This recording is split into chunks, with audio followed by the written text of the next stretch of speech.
chuan reling kan thlo som phang cham dua ka thir vela tur ni pui sang thung noyan ka chuan vela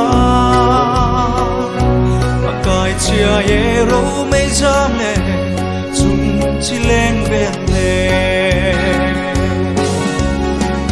lung rual ten chuan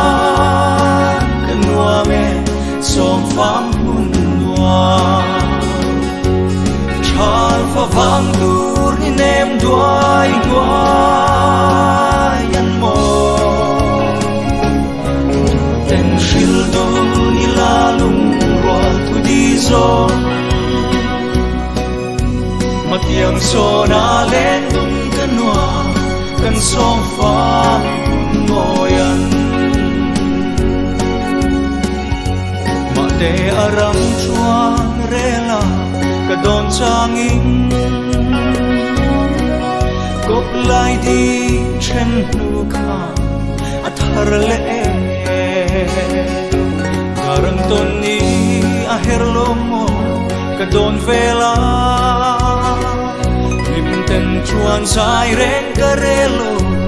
kan som fang moyan ten chuan kan nuam me som phang hun nuam